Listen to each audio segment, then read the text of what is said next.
رہے تھے، وہ غور سے دیکھ رہے تھے کہ استاد محترم کو معلوم نہیں کیا تکلیف ہے۔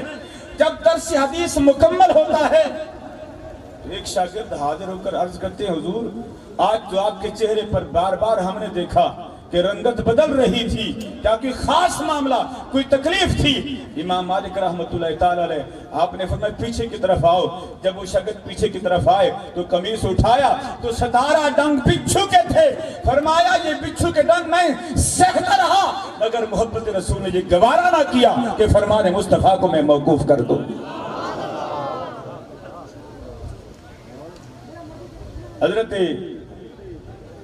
مجاہد ملت ختم نبوت عبدالستار خان نیازی رحمت اللہ تعالی علیہ جب تحریک ختم نبوت چلی تو آپ جیل چلے گئے اور فوری طور پر سزائیں بھی ہو گئی۔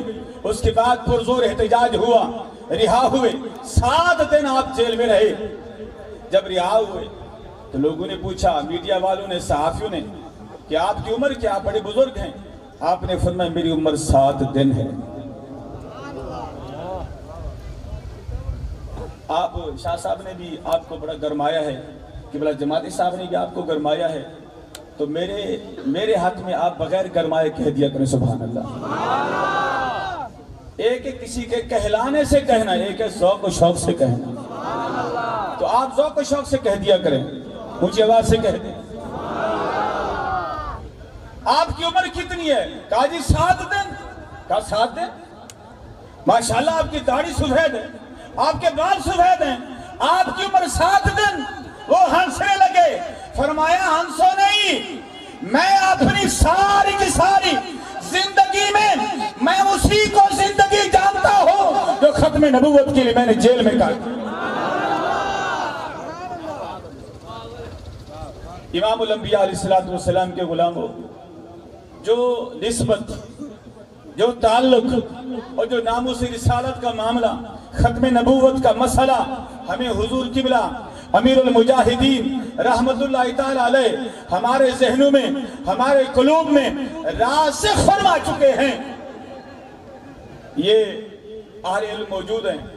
مجدد کی تعریف جو حدیث کے اندر آئی ہے وہ یہ آئی ہے کہ مجدد اسے کہا جاتا ہے کہ جو صدی کے آخر میں آتا ہے اور صدی کے اول تک اور صدی کے آخر، دوسری صدی کے آخر تک اس کے اثرات رہتے ہیں۔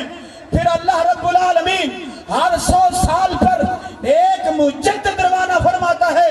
ارے جب برے صغیر میں حضور علیہ السلام کی عزت و ناموس پر حملہ آور ہونے کے لیے جو بدر سر اٹھایا، وہابیت نے سر اٹھایا، تو پھر امام احمد رضا کا قلم جوش میں آتا ہے۔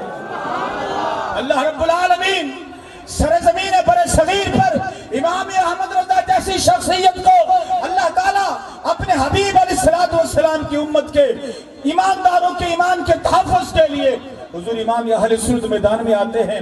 اور جب ہم دیکھتے ہیں کہ اس ملک کے اندر پاکستان جو ایک اسلام کے نام پر قائم ہوا، اس ملک پر جب ختم نبوت ناموس رسالت کے مسئلے کو چھیڑا گیا تو پھر اللہ رب العالمین نے کروڑوں مسلمانوں کے ایمان کی حفاظت کے لیے پھر مجدد میت حاضرہ قبلہ امیر المجاہدین کو اٹھا دیا۔